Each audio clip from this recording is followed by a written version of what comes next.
गरजेचं आहे आणि आवश्यकच आहे। आणि आता तर इंग्लिश मीडियमला सुद्धा मराठी हा विषय कंपल्सरी झालेला आहे, त्यामुळे मराठी येणं खूप गरजेचंच आहे। आणि आपली भाषा महाराष्ट्राची मराठी असल्यामुळे आपल्याला मराठी बोलता तर येतं, पण मराठी वाचता येत नाही, हा प्रॉब्लेम खूप मोठा येतो। यासाठी आपल्याला आजपासून आज हा जर व्हिडिओ तुम्ही शेवटपर्यंत बघितला तर तुम्हाला 100% माझी गॅरंटी आहे की तुम्हाला आजपासून हा जो व्हिडिओ बघितला ना की मग तुम्हाला वाचता येणार आहे, म्हणजे तुमच्या मुलांना, लहान मुलांना सुद्धा हा व्हिडिओ दाखवा, म्हणजे त्यांना सुद्धा वाचता येणार आहे। पण त्याची सुरुवात कशी करायची बघा।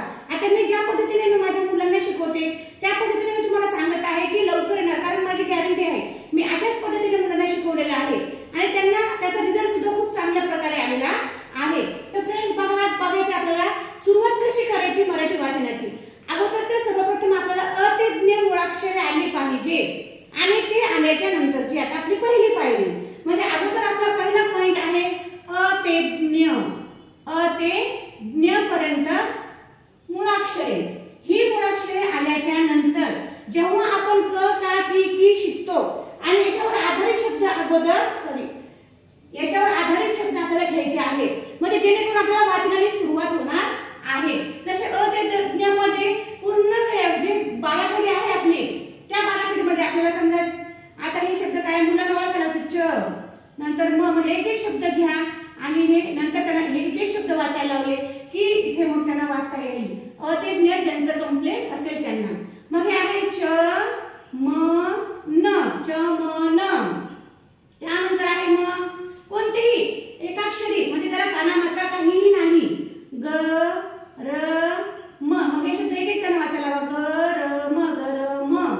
नंतर ध व आणि हे आहे ल, मग अशा पद्धतीने ध व ल। मग हे शब्द त्यांना अगोदर 2 अक्षरी शब्द घ्या, नंतर 3 अक्षरी घ्या, नंतर 4 अक्षरी, हळूहळू त्यांची स्टेप आपल्याला वाढवत जायची आहे, जेणेकरून त्यांना मग हे अक्षरांची ओळख आहे की नाही अक्षरांची ओळख होईल आणि त्यांना हे व्यवस्थित वाचता यायला लागलं। याच्या पुढची मग आपल्याला पायरी बघायची आहे, सेकंड पायरी। आता हे जे त्यांना आलं की इथे समजा त्यांना पूर्ण बाराखडी त्यांना येते आणि त्यांना पाठ झालेली आहे हे आपल्याला कन्फर्म होईल। त्यानंतर येते मग कला काना का। आता कला काना का उच्चार नीट सांगायचं त्यांना, फक्त कला काना का, का म्हणजे का म्हणताना आपला जो ओठाचा भाग आहे तो गोल झाला पाहिजे, आ आला पाहिजे, असं तोंड थोडंसं मोठं झालं पाहिजे आपलं। मग ह्या अर्थाने मग त्यांना का ते ज्ञापर्यंत शिकून घ्यायचे। का ते ज्ञ आल्याच्या नंतर हे त्यांचं रिव्हिजन घेऊन त्याच्यानंतर याच्यावरच आधारित त्यांना शब्द आपल्याला द्यायचे आहेत, जसे की कला काना का आणि हे म, मग कला काना का म, का म शब्द झाला, मग हे नाला काना ना र, ना र, नंतर वला काना वा त।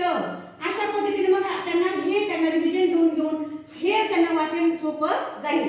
जेव्हा मुळाक्षरे होतील त्यानंतर मग कानाचे शब्द त्यांना पाठ होईल आणि लगेच सहजपणे त्यांना वाचता येणार आहे। त्यानंतर आहे फ्रेंड्स आपल्याला बघायचं आहे कला विलंटी। आता कला विलंटी पहिलीही असते आणि दुसरीही असते, पण त्याचा उच्चार एकच होतो हे समजून सांगायचंय, नाही हे खूप म्हणताना मुलं कन्फ्यूज होतात, मग त्यांना कला पहिली विलंटी की कला दुसरी विलंटी की अशा पद्धतीने ते शब्द वाचतात। तर हे कुठपर्यंत घ्यायचं आपल्याला, ज्ञाला पहिली नी ते ज्ञाला दुसरी विलंटी नी पर्यंत, अशा पद्धतीने त्यांना हे समजून घ्यायचं आहे। त्यानंतर याच्यावरच आधारित त्यांना आपल्याला शब्द घ्यायचे आहेत, जसे की कला विलंटी कीड, कीड।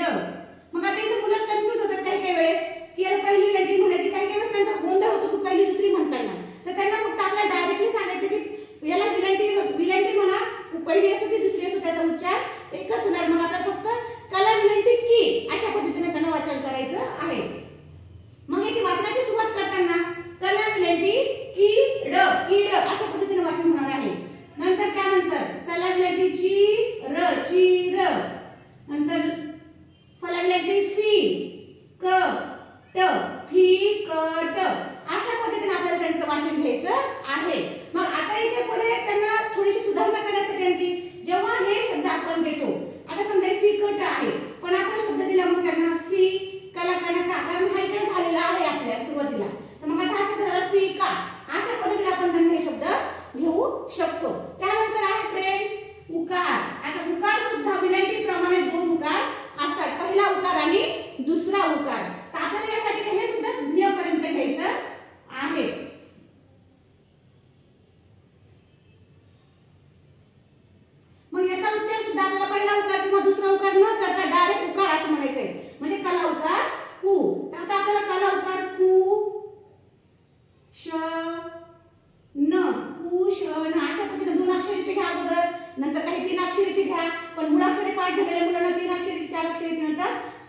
होत जाते.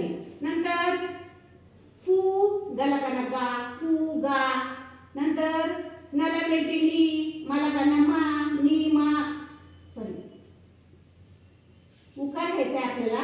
नू मा, नू मा, नू मी. काय पण आपण फक्त त्यांना वाचता यायला पाहिजे, हे आपल्याला खूप महत्त्वाचं आहे. आता हे झाल्याच्या नंतर हे त्यांना खूप सोपं जातं फ्रेंड्स. पण याच्यानंतरचं जे आहे तो खूप महत्त्वाचा भाग आहे, तो म्हणजे मात्रा. आता मात्रा काय मध्ये इतका घोळ होतो ना मुलांचा की मात्रे म्हणताना आता त्यानंतर मी तुम्हाला फक्त सांगते, एक मात्रा,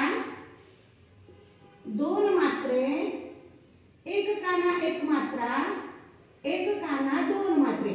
आता हे जे चार भाग आहेत ना फ्रेंड्स, हे इतके अवघड जातात मुलांना. कारण अवघड म्हणजे कशामुळे जातात, कारण हे सेम दिसतात. कारण हे तर त्यांना विलंटी, उकार, काना हे त्यांना स्पष्ट दिसणार आहे. पण यामध्ये त्यांना सगळे शब्द सारखे सारखे दिसतात. तेव्हा त्यांचा काय होतं, याच्यामध्ये कन्फ्युजन होतं. आता हे जेव्हा आपण क का किती पाठ करून घेणार आहोत त्यांना, पण माझ्या पद्धतीने जर तुम्ही त्यांना त्यांच्याकडून पाठ करून घेतली तर बघा त्यांना वाचनामध्ये आणि लिहिण्यामध्ये सुद्धा काहीही चुका होणार नाही.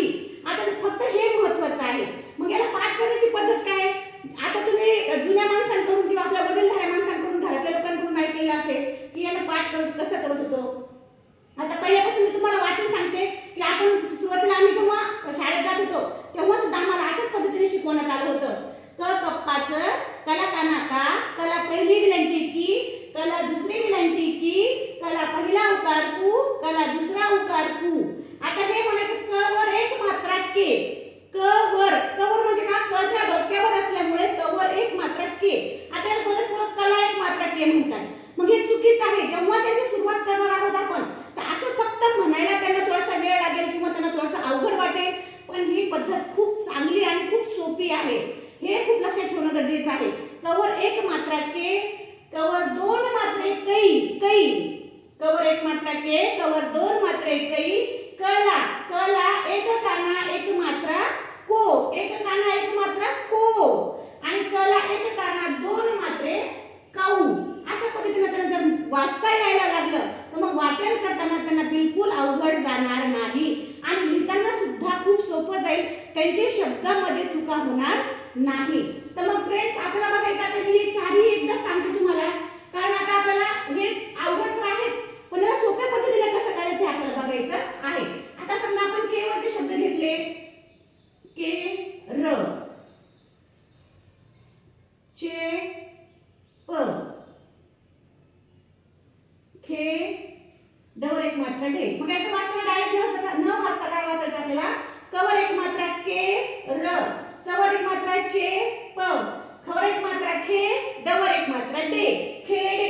हे त्यांना सोपं जातं. फक्त एवढं शिकवलं तर एकच पॉइंट जर आपण घेतला आणि अशा पद्धतीने शिकवलं तरी चालेल, पण हे पॉइंट त्यांना घडी घडी वारंवार त्यांना रिव्हिजन द्यावी लागते. फक्त एवढं या चार शब्दांना, कवर एक मात्रा के, कवर दोन मात्रे कै, कला एक काना एक मात्रा को आणि कला एक काना दोन मात्रे कौ.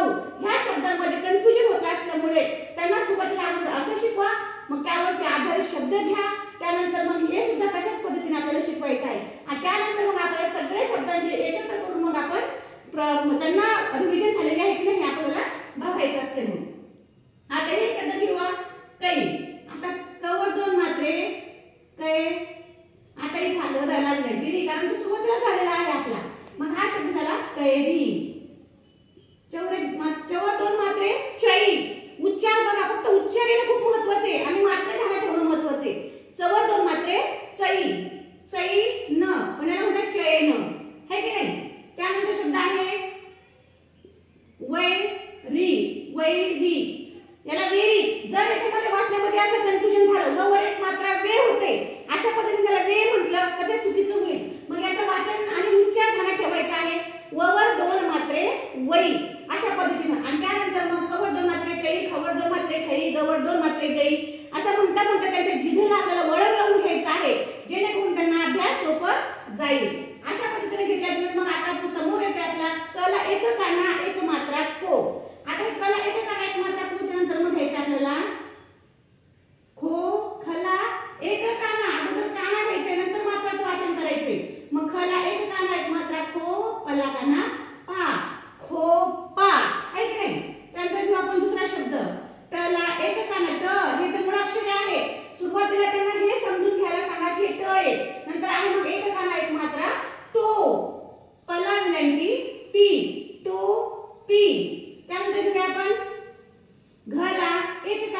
एक मात्रा घो, डला काना डा, घोडा अशा पद्धतीने त्याचं वाचन आपण घ्यायचं आहे. त्यानंतर शब्द आहे कऊ. कला एक काना दोन मात्रे. हे काय आहे? कला एक काना एकच मात्रा आहे. मग समोर आहे कला एक काना दोन मात्रे, फक्त एक मात्रा इथे वाढलेला आहे. त्याला ध्यानात ठेवायचं की हे दोन शब्द याच्यावर कवर एक मात्रा के आणि कवर दोन मात्रे कै. हे शब्द कन्फ्यूज व्हायचे नाही, फक्त एक मात्रा आहे आणि इथे दोन मात्रे आहे. त्यानंतर मग इथे एक काना एकच मात्रा आहे आणि इथे पुन्हा एक काना दोन मात्रा आहे. एवढं ध्यानात ठेवायचंय. ह्या दोघांची जोडी समजून जर घेतली तर तुम्हाला खूप सोपं जाईल. नंतर आता याच्यावरती शब्द घेऊया आपल्याला आपण कला एक काना दोन मात्रे कऊ. कऊ वाचनाची आणि त्या शब्दाचा उच्चार बघा. कऊ र व कऊ, कला एक काना दोन मात्रे कऊ र व अशा पद्धतीने. गौरी गौरी. चला एक काना दोन मात्रे चौ घ डा अशा पद्धतीने आपण शब्द घेऊया. आता हे झाल्याच्या नंतर मग आपण या सगळ्यांच्यावर आधारित शब्द घेऊयात आता की आपल्याला मुलांना येते का. आता हे काय आहे ओळखायला सांगायचे मुलांना. चला एक काना दोन मात्रे चौ, फवर एक मात्रा फे, फवर एक मात्रा फे आणि र. मग हे त्यांना वारंवार असे शब्द एकत्र करून मग ह्या पद्धतीने त्यांना आपल्याला शिकवायचं आहे. जर पूर्ण ह्या पद्धतीने तुम्ही जर हे मराठी वाचन केलं तर बघा 100% गॅरंटी आहे वाचन येणार म्हणजे येणार. पुन्हा मी एकदा तुम्हाला अशा पद्धतीने आपण खूप शब्द घ्या आणखी त्या जेणेकरून आपल्याला मुलांची रिव्हिजन घ्यायची आहे. पण आता पुन्हा एकदा मी रिव्हिजन काय करणार आहे. एक तर सगळ्यात पहिला पॉइंट काय आहे मुळाक्षरे लक्षात ठेवणं. मुळाक्षरे झाल्याच्या नंतर काना. काना म्हणजे एक काना एकच असतो. काना काना दोन कधीही नसतात हे सुद्धा त्यांच्या लक्षात ठेवायचं आहे. नंतर आहे मग विलंटी. विलंटीला काय म्हणायचंय की. की नंतर आहे उकार कु. कु ओठाचा जर आपण त्यांना त्याच्या समोर असं म्हणत गेलो तर त्यांना ते सुद्धा लक्षात राहील, सोपं जाईल. त्यानंतर आहे के एक मात्रा, कवर एक मात्रा के, कवर दोन मात्रे कै, कला एक काना एक मात्रा को, कला एक काना दोन मात्रे कौ. अशा पद्धतीने जर तुम्ही हे अभ्यास केला आणि व्हिडिओ तुम्हाला जर आवडला असेल, नक्कीच आवडला असेल कारण खूप कामाचा आणि महत्त्वाचा व्हिडिओ आहे फ्रेंड्स. तर हे मुलांना आजपासून त्यांना दाखवा, शिकवा त्यांना.